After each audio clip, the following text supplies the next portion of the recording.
Nikki Burnett here, Taste Life Nutrition Radio, streaming live on KUHS Denver. The amazing Henry Archuleta, who's taking care of us in the background. I'm here today with Dr. Sam McDonald. Hey! So, what's this show about? Taste Life Nutrition Radio, we are about truth. We're about getting the real deal out there, the real information. There's so much misinformation about health and wellness and nutrition and mindset and movement. And, there's so much confusion that it makes everybody a little bit crazy. And either you don't do anything or you do everything, and it's just too much, right? And so we want to have some fun. We want to talk about everything there is under the sun, but we want to always bring it back to health, wellness, nutrition, and that is all. It's mind, body, spirit, right? It's pretty much everything around us is health and wellness. Everything. So, if you don't already know, Dr. Sam McDonald is a great friend. He's also a partner in a course that we're creating, and he has his own show on Fridays. Your show's tomorrow? Tomorrow, yes. Me and my wife have the show, The Wild and Precious Optimal Living Show, where we discuss how to increase the resilience in families. Good stuff. Yeah. So, what I wanted to do today was talk about something that I don't know much about, because there's so much more to it than nutrition. So nutrition is my specialty and what I love. And then I love to bring in people who have expertise in other areas. And so what we want to talk about today specifically is ADD, ADHD, both in kids and in adults. I think I want to do a whole other show just on things like autism, because I think that is at some point is a show in and of itself. Yeah, and that's a big topic that can't be covered in 10 minutes. Yeah, so most definitely. And so I think this is a good one to start with today, and we'll do another one specific to autism. Again, not one I know a lot about, but it's the things that we can do to help these kids and adults, I think is just super amazing stuff. So, though, before we get started, let's talk about what we're grateful for today. What am I grateful for today? I think I'm grateful that we're ending this year. Okay. That's not really true. It's been one of those years that I would never want to put on anybody anywhere, no matter what. But it's been an opportunity. I think it's been an opportunity for a lot of people to adjust, to bring new things to the world in a good way. And so I think it's important in the time that we're living in that we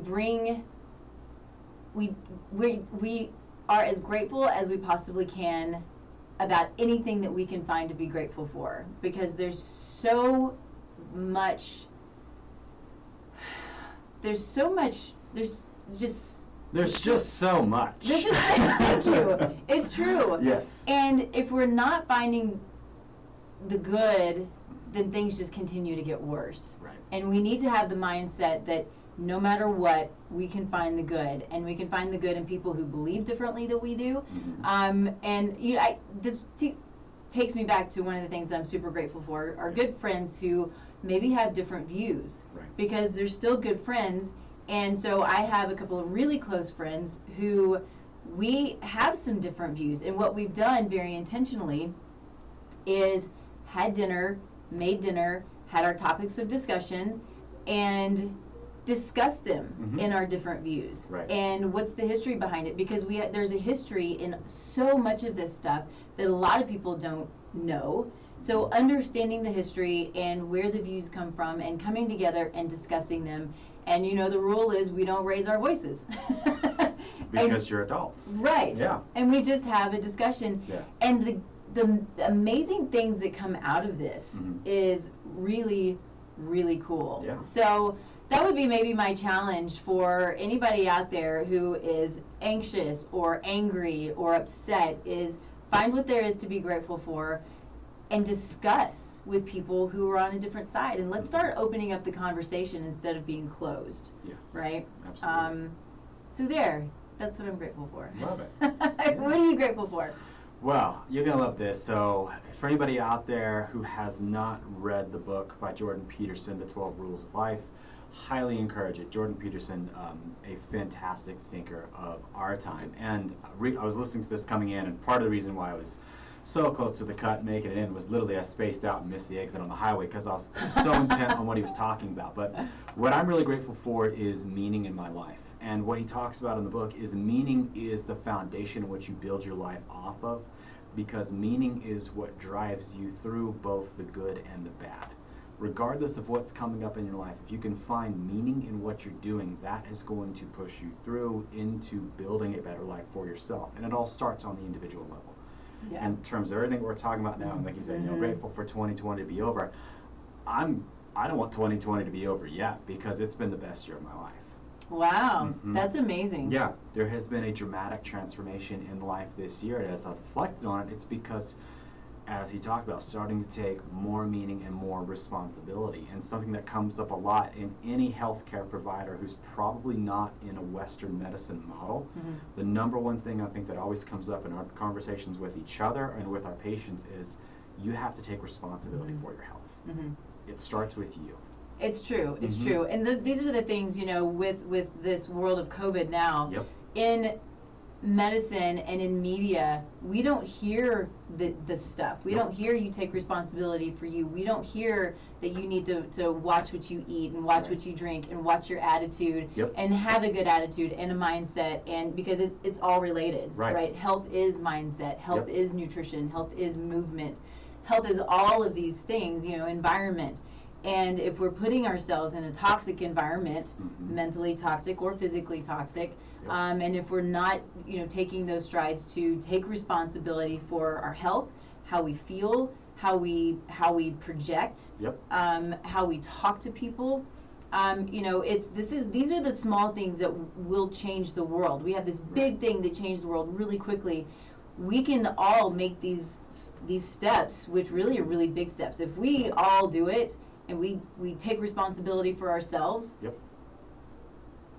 that's how we start to grow families and build families, healthy families and healthy communities. 100%. Yeah. Yep. As you take responsibility for yourself, that starts to grow because you can shoulder the responsibility for your family. Then you can shoulder the responsibility for your community.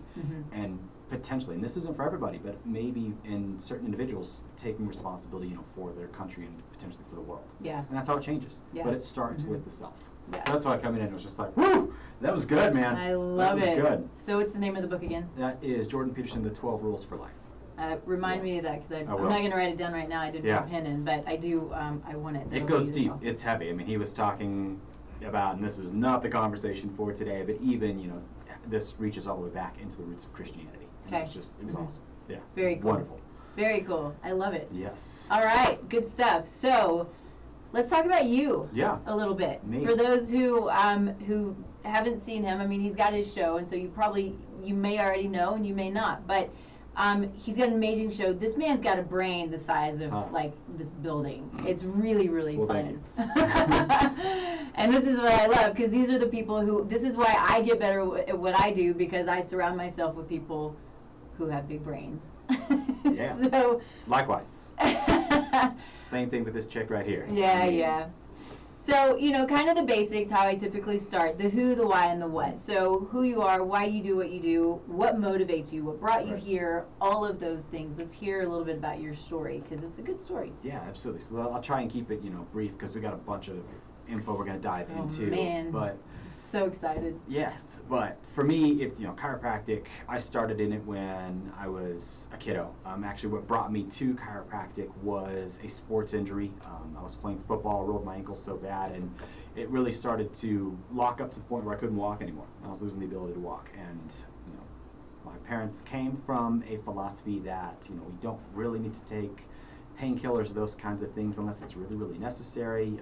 Very conservative health mindset. So it's like, well, what other options do we have? And a friend of ours told my mom about this chiropractor. Didn't know what a chiropractor was, didn't know what they did, but said it could help. So set up the appointment, we go there, and you know, lo and behold, he adjusts me, and I just remember that visceral feeling of laying on the table after he adjusts my ankle, my feet touching the ground. For the first time in weeks, I don't have pain, and I can walk again, and I can stand up. And what was crazy, and what I never put together until later, was all these other health challenges that I had started to go away. You know, these seemingly unrelated health problems just started to disappear. I mean, every year, the craziest thing, still no explanation for it, but every year on my mom's birthday, I'd get like violently ill. And I mean, violently ill. What? Yes, the weirdest thing. On July 3rd, like 105-degree fever, like can't even drink water without throwing up. So no food, no water. I would like swish water in my mouth and spit it out just for like the sensation of having liquid, but I couldn't do anything. And I'm like literally on the couch, just, you know, I feel like I was dying. And it would happen year after year after year. No explanation for it. That's insane. Right? Weirdest thing. But that went away. I actually had a teacher, and this is why ADHD and ADD is really personal to me. I had a teacher tell me that, and tell my parents, you know what, I think Sam should be on Ritalin. He's just not focusing on school. This was in 2nd grade, by the way. So, yeah, when kids don't have focus anyway. And I was a hyperactive kid, I will be honest. I'm a hyperactive kid with 2 of my best friends in class.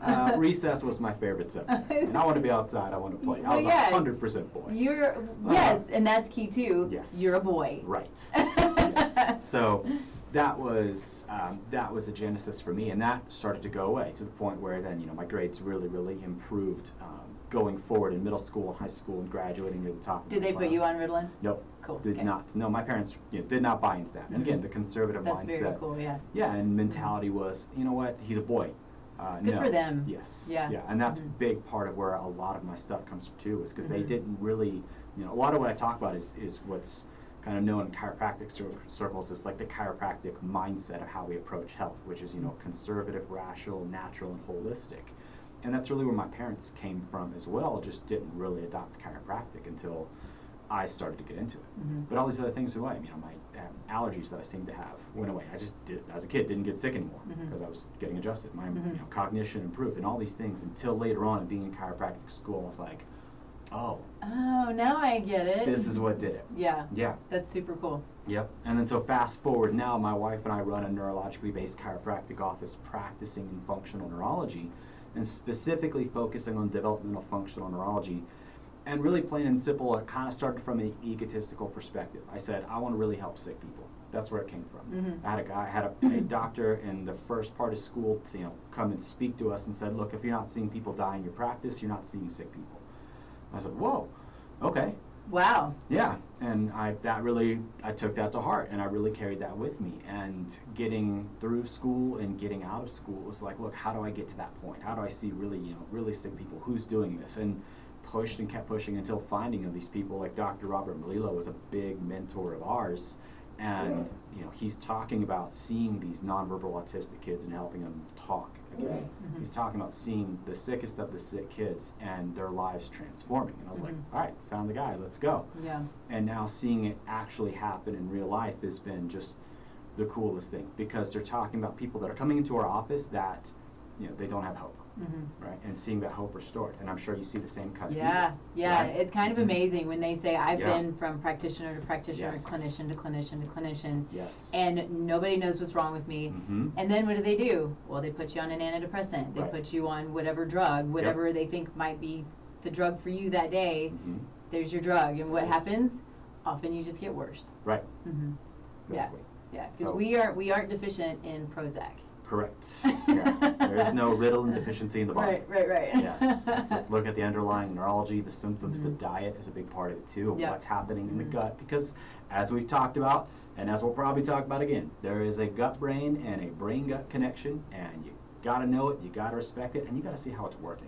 It's true. It's true. It's so important. And you know, it's with what I love so much is we're trained very differently, but some of those things, I mean, they're just across the board in functional medicine. This is because it's fact. It's just not addressed as often as it should be in allopathic medicine. And I think and I hope it's moving more in that direction as we get more and more, as they're trained more that way. Because really, you know, allopathic medicine, which is sort of your traditional, you know, Western medicine model, just not trained that way, not necessarily trained to look at the root cause. It's okay, here's your symptom and here's the drug to cover it up. Not to cover it up. They're trying to make it better, and sometimes the drugs are necessary, and I want to be very clear about that. Absolutely. That sometimes we need to get symptoms under control, but we still need to find the underlying cause in order, or underlying or root cause in order to address the problem to get off the drug, hopefully to get off the drug. Exactly. We call them bridges. Bridges get you from one place to another, but by no means can you build a house and can you live on a bridge. You have to get across it. That would be interesting. Wouldn't it? It's very cold.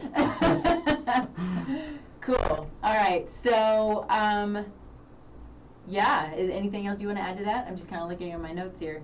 No, I think that kind of covers my journey and all my of life you, story. And like all I of said, you. I guess the other emphasis would be meeting my wife in school and then us building this practice that we have now. Because it is not just a one Sam show; it's a Sam and Lynn show. It's both of us together, and needing both of us to really come together and bring our areas of expertise. And for those of you that have not met my wife or heard us on our radio show, it's very evident in probably the first 2 seconds that I am like the left brain super nerd, and she is like the right brain just heartbeat of the practice. Yeah. Yeah. It's a really cool combination. They have an amazing practice, and it's why also we've, I think, created such a great partnership and relationship, because then I bring in a different piece 100%. to it, and Yes. it's just been super fun. It has been. Yeah. Yeah. So we'll talk a little bit more about it. I want to just sort of a preview, Yes. if you don't already know about it. But we have created a course that this very much can anybody who's dealing with ADD, ADHD, this can be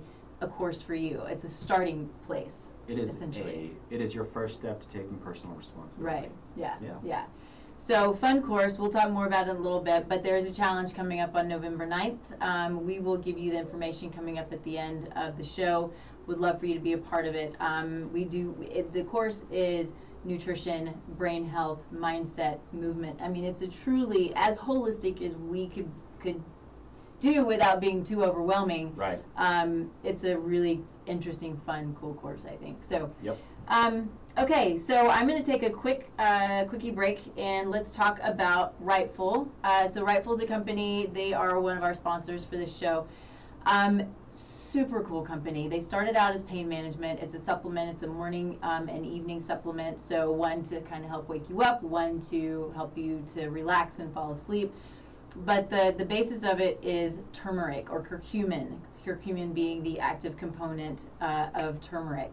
And it's an amazing product that is doing so well at pain management that it's being sold in pain management clinics. And so I say this is, again, our allopathic friends who are now bringing in the functional, the holistic, the natural world into their practice, because these things work so well that we don't always need the drugs. Like I said, drugs can be a good thing, but let's try to utilize other products, other sources, in order to help our body to balance, because that's what we want. We want to help our body to balance, and drugs don't usually help with balance, right? They just cover up that symptom. So really great company. I love what they do. They're coming out with other products. So you can go to rightful.com and put in the code TLN20, and you'll get a discount. And I would tell you to give it a try, because they do great things. I have had amazing results myself. Sleep, focus, all these things. It's good stuff. So, and then of course, pain management. All right, cool. So let's start talking about the fun stuff. And I'm going to kind of follow your lead a little bit, because Sure. this is you talk about this stuff all the time. But I have my little list of questions. But I think the first thing is, what is ADD, ADHD, Yep. and then how do you diagnose it? Yep, so that's a really good place to start. So ADD and ADHD stands for Attention Deficit Disorder or Attention Deficit Hyperactive Disorder. And in a nutshell, these are all born from the Diagnostic and Statistical Manual. There's a 5th edition of that now. And really the criteria that they're looking for this is it has to be present in multiple places. So either at school and at home, or at home and at work if it's an adult. But it can't be just in one particular spot. It's got to be multiple places. You have to meet certain other criteria, which I don't have memorized, but basically like certain levels of inattention, focus, not being able to sit still. All these different pieces kind of have to come together, and you have to check off all these boxes in order for it to be considered either ADD or the subcategory of ADHD. And there's even different subtypes of that. I'll be honest, I don't memorize these things because, one, we don't diagnose in our practice. Our practice is all about looking at underlying neurological function. And typically, anytime we see these kids coming in, they've already had the diagnosis put on them. We're also just a big practice of, you don't name and claim things, so just putting that to the side. But it's really just about multiple places, multiple periods of inattentiveness, as well as the hyperactivity piece, if that is there. Cool. Mm-hmm. I like that you said, we don't really put a name on it, because I think so often when we put a name on a condition that we're suffering with and you take it on as sort of your persona and who you are, it can make things worse. It can create more of an issue instead of, this is just a thing, there's something that we're going to find and we're going to be able to eliminate it or balance it or, kind of figure it out. And that's really true, and I think this is honestly, it's one of the strangest things that I've observed, especially in, let's just call it the autoimmune world, where it becomes part of a person's identity. Mm-hmm. My name is Susan and I'm Crohn's. Yeah. My name is Sally and I'm Lyme. Mm-hmm. I mean, it just becomes part of who a person is. And it's something that needs to be broken, because it's not who you are. It's something, there's a pathogen, there's something wreaking havoc on your body, and it's not a permanent thing. It doesn't have to be. It doesn't have to be, yeah. I like that too. It's like, well, so my MS and Correct. my... Right. Yeah. Almost like it's a pet.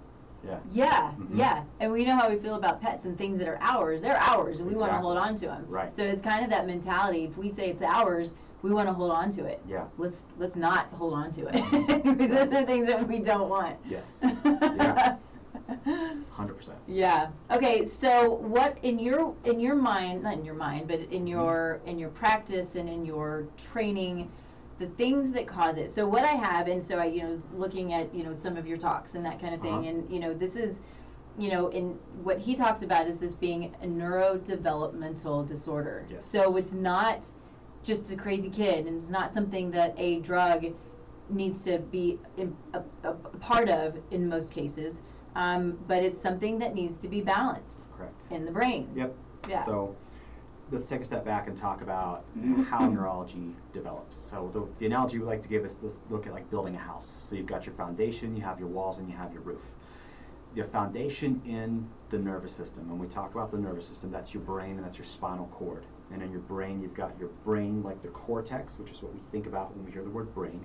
You've got your cerebellum, which is behind your head. If you put your hand on the back of your head, that's where your cerebellum is at. And that's your balance and coordination centers of your body. And it's also like, we call it like the conductor of the brain, because it's what keeps everything running smoothly.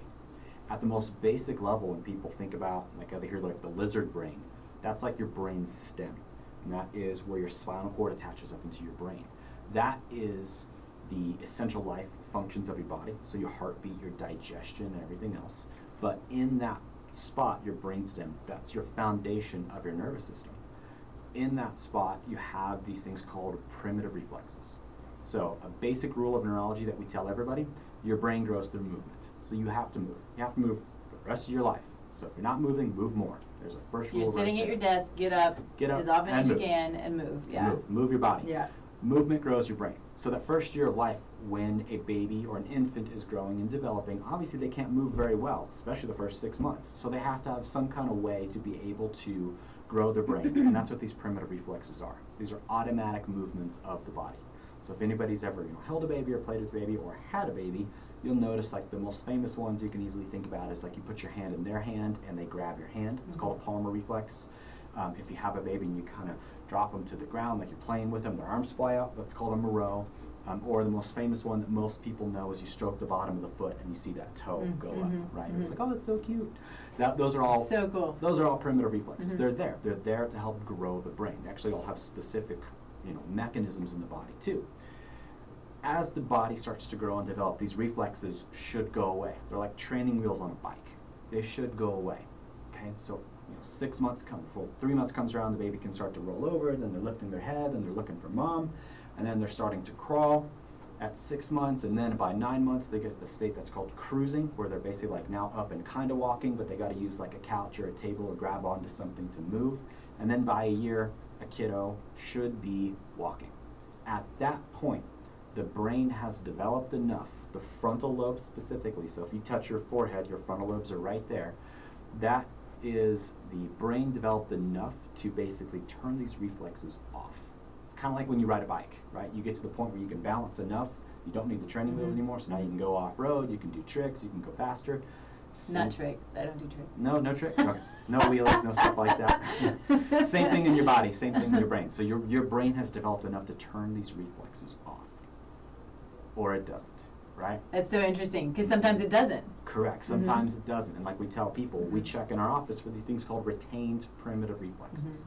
How often do you see that? Almost on everybody. Yeah. I've seen them from, a kiddo as young as, 2 all the way to somebody who's 76 years old and still has these reflexes. I had some. Yeah, and I've had them as well. We all possibly do, not everybody, but that's why we check them, because that's a way for us to objectively see either did the brain never fully develop, or crazy to think about. Right. Or did it regress in some kind of way? Because that can happen too, from things like autoimmune conditions, from traumatic brain injury, and how people ask, how do these things happen? Through stress, right? And when we think about stress, we break stress down in 3 ways. You have physical stress, you have chemical stress, and you have mental or emotional stress. Which I think in this year we've all dealt with our fair share of mental and emotional stress. And stress shrinks the brain. Stress does shrink the brain. We can talk about how that happens as well.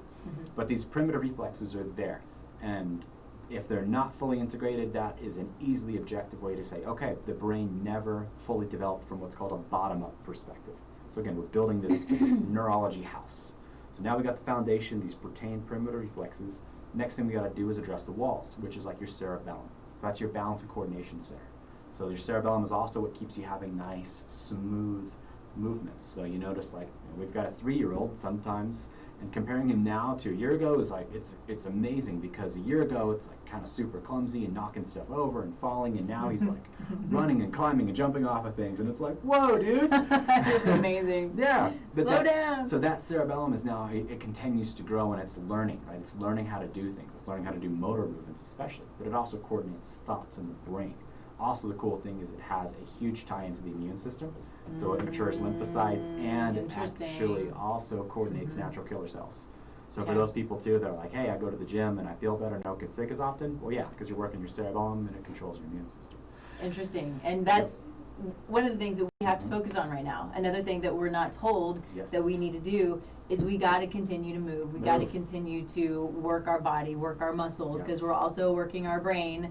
And it's just so frustrating that we don't get these things. We don't hear them on the news. We don't hear them anywhere. I think it was like a Facebook post or something, and there was this big long line for purchasing masks and something else, and then the line for good health and nutrition was empty. And it's true. The most important thing for where we are and then any other time in our world is health. It is food and movement, essentially. Air and water, clean air, clean water, and those things. But it's amazing that nobody's talking about it except for us. Except for small pockets out there. Blows me away. We'll beat this drum till the day we die. So you've got your foundation, you've got your walls. So that's that cerebellum when we're looking at how coordinated movements are and what's going on. Now we got to work on the roof, which is your cortex. You have a left brain and you have a right brain. So the left brain and right brain have to be in sync and have to work together. It's like basically having, think of like 4-wheel drive on your car, right? So one wheel starts to spin faster, another wheel's going to have to, match and be able to catch that up. Otherwise, you spin off and you crash on the ice. So your brain is the same kind of way. It's got to be able to have and share information both within one cortex and then across from right to left or left to right. What we typically see with kiddos with ADD and ADHD is you have an imbalance in one side versus the other. So this is called horizontal integration from the left brain and the right brain. So with that, you'll have what we typically see, this is textbook with a kid with ADD or ADHD and stuff like that, is a very strong left brain and a really weak right brain. And why attention problems focus and pop up in these kids? Because out of all of the attention networks in your body, only one is on the left side of the brain. And on the left side of the brain, that one attention network is short-term, reward-driven attention, which nowadays, there's one activity that drives that like no other. Video games. So it's driving. Left brain. Exactly. So that video games and stuff like that, video games and phones, That, hey, let me check and get a notification, ding, let me check my social media, ding, Snapchat, all that kind of stuff is firing up more and more of that left brain because it's that short term, hey, within 30 seconds, boom, I get a reward, I'm on to the next level. I think we got to keep in mind too that we're this is mostly about kids. This is adults too. 100%. And I'll tie in why. Yeah. I think that we need to my goal here is not to just beat a horse with this stuff, and not my words aren't coming to me. I need to come back and see you actually.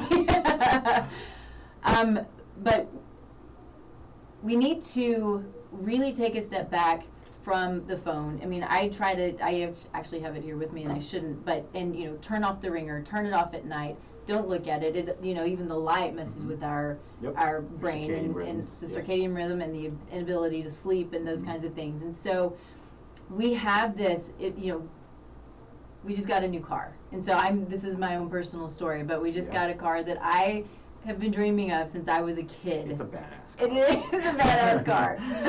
So it was my 15th year anniversary, and it was not expected, but we randomly purchased a 1970 red Corvette T-tops. She's beautiful. Anyway, so my story is I put it on Facebook because I had a lot of people who knew and wanted to see pictures and that kind of thing. Literally that entire day, as I'm trying to work and I'm getting the ding, ding, ding, cool car, that's amazing, da, da, da, it interfered with my entire day. Yep. And I knew that would happen. What I should have done is just turned it off and looked at it later. But I didn't, because I was like, cool, somebody likes the car. Ooh, this is kind of fun. And I realized, this is a problem, which is also why I don't post a lot on Facebook. I try to do the marketing stuff that I have to do. But, it's a suck, and it drives your left brain. Yeah, it drives more your left brain too. So people have probably heard of a dopamine rush that you get when you have an experience, or in terms of social media. And this is how these things have been designed. They paired up with the designers of casino games and those kind of things to give you that dopamine hit and the rush. There are more receptors on your left brain for dopamine than there are on the right brain. So it's also going to continue neurochemically to drive that left brain. So attention networks, the only one on the left is that short-term reward-driven attention. On the right brain is where the rest of them are, and specifically what they call long-term non-reward driven attention, which you can think about is, for in school, it's listening to a teacher lecture and talk and share information, and that's really hard to do for a kid who doesn't have a bright brain that's really fired up and working well, because it can't function, it can't focus, and it's going to cause them to not pay attention. It's also why that brain network is there is, think about evolutionarily, we're sitting out on a savanna or sitting out a jungle or something, and you're having to sit there and look and ahead of you what's going on and pay attention to everything for a long time so you can eat. That's there.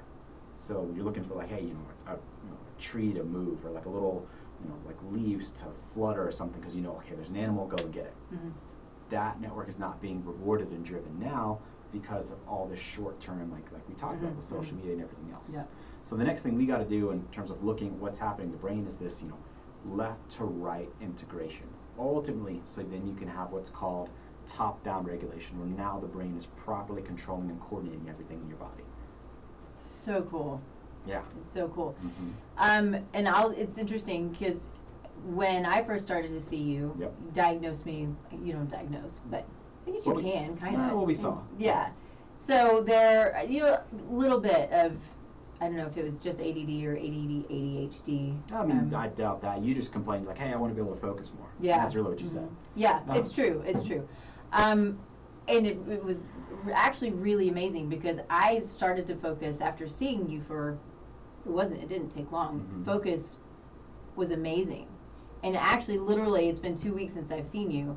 And last few days, this is why I didn't see you again. Something's going on where it's regressing, and I'm feeling it, and I don't like it. So it's interesting to know that there's something that there is to work on, and to see what it does, in practice, and then to feel it, just I know that there's something happening that's not quite right. So it's being on the patient side is not always fun, but it's a learning experience. Absolutely. Yeah, and I get to go through that whole experience now, going through with Nikki's program with me, with some gut stuff and intestinal permeability, and even some nasty SIBO things going on because, hey, you know, and that's the challenge for us and as healthcare providers, and we, you know, we tell people and we want to walk our talk. So it's like, all right, and again, personal responsibility. All right, I've been ignoring this for several years now. I'm like, oh, no, it's not me, whatever, I'm good. No, okay, take responsibility, let's change it. It's time to do it. Yeah, absolutely. And it's always interesting too when finally you see the labs, you're like, oh. Okay. Yeah, exactly. Because, and again, it's just, you know, information's made available to you now you're responsible for it. At least that's how I live. Yeah, no, it's true. It's true. And going back to it and just making that connection, you know, when there are gut things, there are brain things. Exactly. And we don't want this brain to get any smaller. We want it to continue to grow. 100%. Yeah, we want to all have the healthiest possible brain that we can. Like we joked about in the beginning, there's this gut-brain and brain-gut connection. So let's talk about the gut, and let's talk about why that's super important too. So your brain needs fuel. You get fuel from food. Hopefully it's really good, nutritious food like what's popped up on the screen back here, nice leafy greens and cilantro, beautiful stuff like that. You need good food. Your brain is only as good as your gut. So if you've got leaky gut problems, it's going to affect your brain.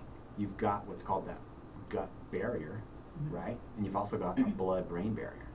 So the gut's like the first wall, right? That's the first line of defense, and it's your immune system mostly is in your gut. Well, that really makes sense, right? Because that's really where stuff gets into our body. I mean, we've got, you know, our skin to keep viruses and bacteria and nasty stuff out, and there's really no other way for things to get in. I mean, with our eyes, we've got, you know, tear production, which is really strongly antimicrobial. We've got our ears, which has got wax. We've got our nose, which has got mucus. It's all antimicrobial properties. So really the only way to get in is in your mouth.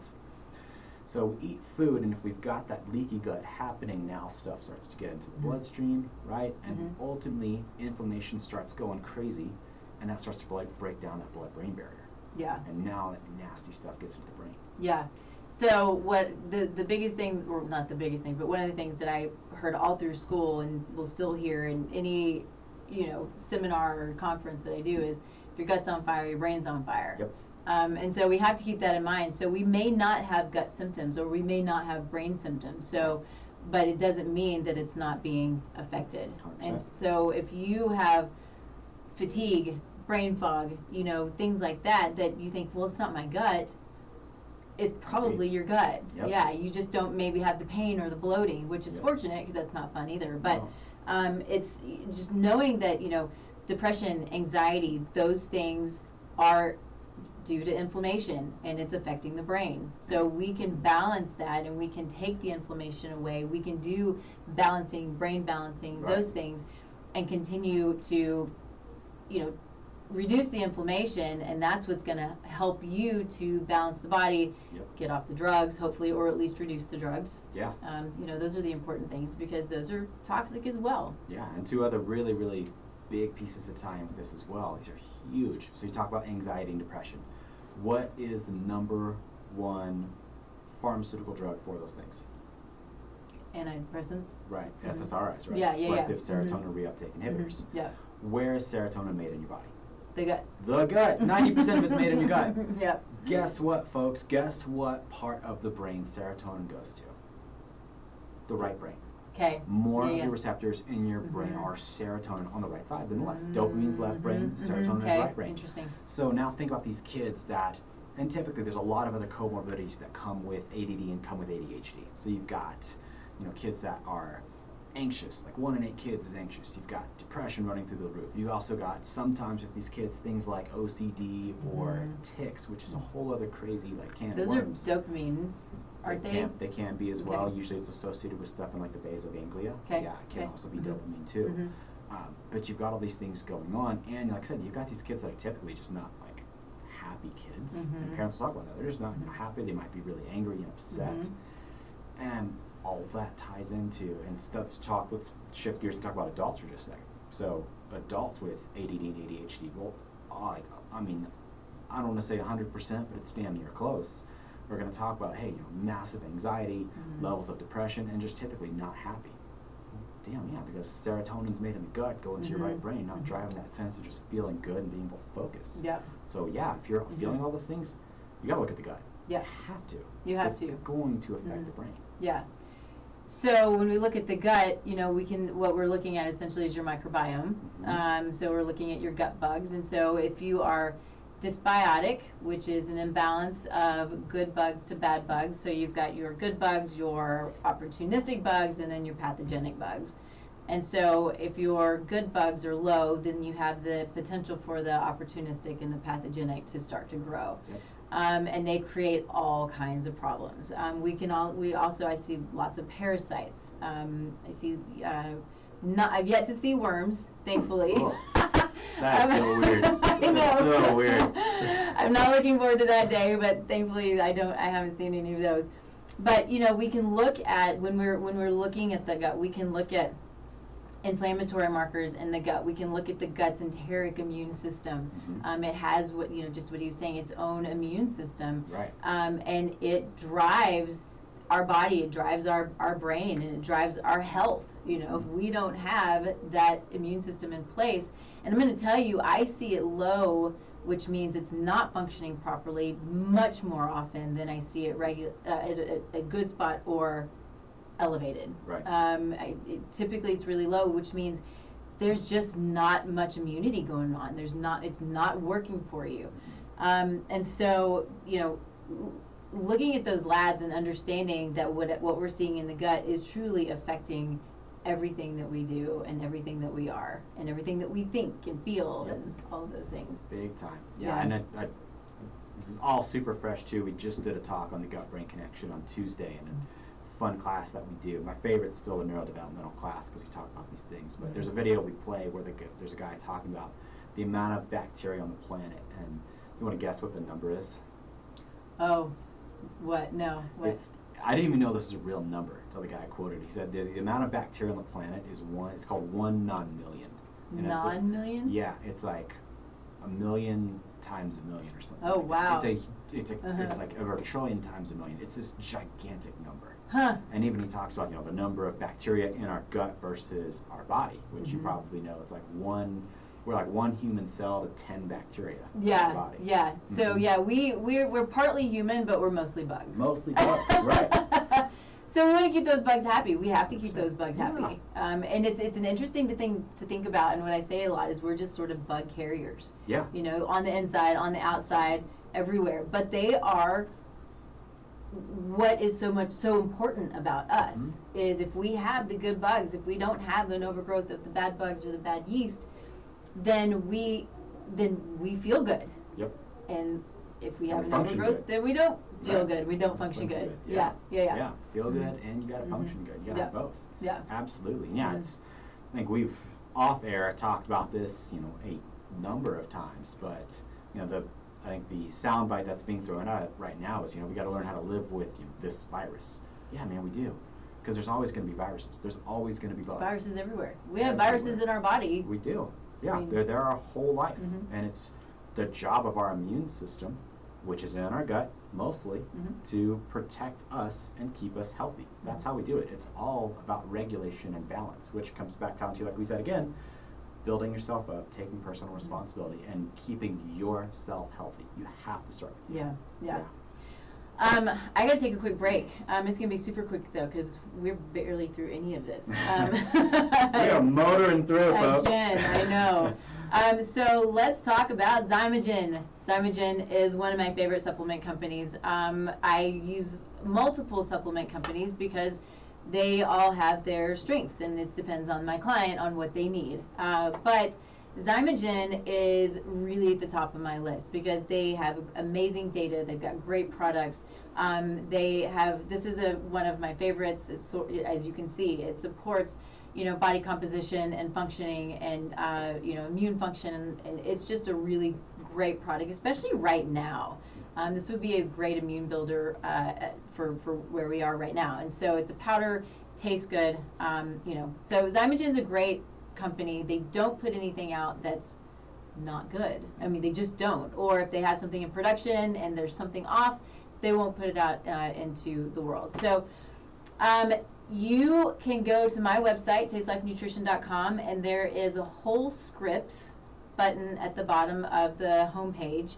And you can click on that, and you put in Radio 5, you can get a discount. But you're able to look at all of Zymogen's products and see what is best for you. Now, I'll warn you, not everything's good for everybody. So you want to be super aware of the supplements that you take and why you're taking them. And probably if you don't know why, have a practitioner, talk to somebody who can help you understand what it is you truly need. In my world and in our world, it's really about testing. It's understanding how the body's functioning, why it's functioning as it is, and then we can better give guidance on what are the supplements that you need. We don't want to waste money. There's people have so many things in their cabinets because I heard this is good, I heard this is good, I heard this is good. Let's not waste money. No. Let's talk to people who know best and who can help you the best. Yeah. Cool. All right. I think so where do I want to start? I kind of want to move into just a little bit, at least, because I think it's important, the food aspect of neurodevelopmental disorders like this. Yeah. So specifically, as you know, it's going to be wheat or gluten and dairy. Those two things being incredibly inflammatory. And I'm curious about your experience with these kids. If their parents, because I know that you tell them they need to get off of wheat and dairy or gluten and dairy, what you've seen as the changes that you see in these kids and how willing they are to do it. Yes. Because that's a hard one. 100%. Yeah, any parent knows trying to get your kid to eat in general can be a challenge, and especially getting them to eat the right things. I mean, 95, 99% of the parents that come in with these kind of kiddos, I mean, we hear the same kind of diet. They're eating, they're eating nothing but carbs. It's usually, hey, they're eating cookies, pasta, crackers, frozen pizza. They'll only eat macaroni and cheese. They'll only eat macaroni and cheese. Yes, hear that all the time. That's all they want to eat is these kind of things. So parents, eventually, we only have a certain amount of will where you're just like, just eat, dude. Because if you don't eat, you're not going to sleep, which means I'm not going to sleep, and I don't want that at all. So I totally get it where parents are coming from with that. But yeah, we see that a ton with just, it's the crunchy, it's the, the wheat, it's sometimes like the sugar is another one. So it's not in every kid, but it's those kind of things that they're typically eating a ton. And sugar. Gosh. Yeah, I think a big part of that is just from the bacteria, right? Because certain bacteria are going to drive certain responses for certain cravings of what you want. And I think that's a big part of it. Between that and being really, what you didn't even talk about, the stress response of being really, really hyper stressed out, or we call hypersympathetic, how that's going to drive more desire for like glucose and carbs and everything else. Yeah. And so what we tell parents and our response to it, so we've got a kind of automated food plan to help parents. It's what we use too. It's just like, hey, it generates grocery lists, it generates recipes and everything else. And what we gear parents towards is like more of a paleo type diet. For some, like more of our really, really severe neuro, challenged kiddos, and maybe even something like a GAPS diet. They have to be really, really strict. And the first thing we tell parents is just, hey, take the list of approved foods that you can eat, look on there and see what your kiddo can eat. Because I guarantee there will be something that your kid wants to eat on there. Guarantee it. And a colleague of mine, his kiddo had an issue with something called PANDAS, which is a pediatric autoimmune encephalitis. For 9 months, all the kid ate was berries and bacon, because that's all they could get him to eat. That's it, man. Go for it. Yeah. Seriously, because that would be better than putting your kid on some of these other things. Yeah. Yes. Absolutely. Okay, so I think in just thinking about time, because we still want to talk about the course a little bit, but I want to kind of go through what you do with your patients in practice, how you help them in practice, and the results that you see. Yeah. So it all starts with chiropractic for us, and it's not the traditional snap, crackle, pop chiropractic. We typically will use instruments to adjust our patients because, one, it's really gentle, it's really specific, especially in kids. Like, they're already, like I said, super anxious, super stressed out. The last thing we need to do is increase that anxiety. We don't want to cause any pain, and we want to really, really prompt good neurological change. So these kids, like I said, are already, think about like a runaway freight train. We don't need to add more speed to that with a really big force put into the body. So let's pump the brakes. Let's slow it down, which is what we use and why we use the particular adjustment techniques we do. After that, that's when really the functional neurology comes about, where we're looking at, hey, do we need to integrate these reflexes? And we use a lot of laser therapy to do that. We use with our show sponsored by Shed Light, so a little shout out to Shed Light. We use the laser that they have, and it works really phenomenal. cool laser. Oh, it's awesome. I'm using it now personally, like every day, to help heal my gut. So I'm doing at least 10, usually 15 minutes a day of lasering on the gut, because that also actually improves your beneficial probiota. Research is showing with infrared laser, not red. But using laser and activating these reflexes, because we want to activate these neuronal pools, and we want to stabilize what's happening. So we want to get the neurology to fire in a certain way. There's a law in neurology called nerves that fire together, wire together. So we want to fire these certain neural pathways. We want to then stabilize them. That's what the laser does. So then we're stabilizing, activating these primitive reflexes, integrating them, getting them to stabilize. Then we're maybe working on balance and coordination, because most of these kids too coming in, they can barely stand with their feet together, much less if I make them stand like a balance beam. Yeah. Not going to happen. And a big part of that is because kids are a lot less active today. And everybody knows that too. You know, what gets me is when these schools are taking away recess. Oh yeah, insane. In sports and things like that. What in the name of all that's good is in the mind of these people who are taking away outside time and running time? And no clue. And clearly, I'm sure it's done with good intentions, although they say the road to hell is paved with good intentions. My mom used to tell me that all the time. Yeah, right. I mean, it's true, man. Gets me. Yep, it's true. But let's be honest, it's terrible. We gotta move. Kids gotta move. Yes. They need to get outside and run. They need to be in the sun, or even in the rain. Let them play in the mud. Yep. You know, Big time. it kind of sucks for school, but kids are supposed to be muddy. They're supposed to be dirty. It builds their immune system. The sun. The sun is so important. Don't cover your kiddo in sunscreen.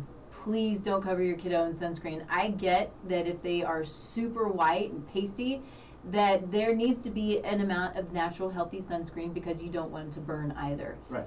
They have to have sunlight exposure. Have to. Have to. Yep. And if you are darker skinned, I hardly ever wear sunscreen. Now, if I'm going to have a lot of exposure and I know that I'm going to turn super red, a little pink is fine. I know we're off topic a little bit, but it's so important. Just don't cover yourself up. And if you can expose all of your skin for a period of time, you know, bathing suit, whatever it is, do it. Or if you have the place to just go outside with no clothes on, I think that's fine too. Right. I have no problem with that. Do you. But just you need the exposure. All of your skin does, and this is interesting. 48 hours, that conversion is happening in your skin, and it can actually be washed off. So, I'm a believer. It's not necessary to shower every single day. Don't gross out on me, but sometimes we need the extra vitamin D. We need it. We don't want to just go in and wash it off immediately. So just give it some time. Yeah. All right. And if you guys are out there needing good sunscreen alternatives, holler at Nikki or myself. Yeah. Wild Precious Off. I think we can give you some good resources. Yeah. Yes, there's been a ton of stuff now on the toxicity of sunscreen, and it causing a lot of problems. Oh man. Oh, it's the worst. Yep. Yeah. Okay. Okay. So real quick, is there anything that you want to cover over the next few minutes that you think would be kind of a good way to wrap this up before we jump into the course? I would just say, you know, if you are a parent or somebody that is struggling and you have a kiddo that, you know, maybe has any kind of neurodevelopmental problem, whether it's ADD, ADHD, sensory processing, OCD, tics, you know, I can go down the laundry list here, or even an adult, massive anxiety, massive just, you're not feeling healthy, you're not knowing what to do, reach out to either of us, because I can promise you we can give you some tools and strategies and tips and get you on the right path. Perfect. Yeah. Cool. All right, so let's just do a quickie on this course. Let's talk about, you know, why we put it together. You may have heard us talk about it, but what we're doing is we are actually sort of soft launching this course, and we're doing this by creating these challenges that we're doing. And the challenges are just fun. There's 7 days of sort of a preview of what it looks like to be in the full 12-week course. And so, as we stated in the beginning, we came together because we all, we're, sort of friends first and have become really good friends, I think, throughout this process, which has been fun. But we realized that we all have these different strengths, and that we could do something that could be beneficial, and again, that truly holistic approach, and at the same time, make it as individualized as possible.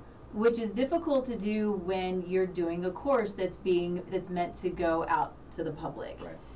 So what we do with this is we have assessments throughout. We give you the ability to learn about your own body. It empowers you then to say, okay, I can take this course and this is what I need to do. And then this is what I need to do. And then we continue to do assessments throughout for you to understand where your body is, how it's getting better. Maybe it gets a little bit worse. It happens. It does. It happens a lot. Yep. And it's okay. Yes. And we tell people healing is not linear. Everybody wants to think, I'm coming in, Yeah. I'm going to go on this, airplane takeoff kind of trajectory, and it is not like that at all. You're going to do loop-loops, you're going to step backward, you're going to step sideways. Yeah. And healing is not a linear process. Yeah, it's true.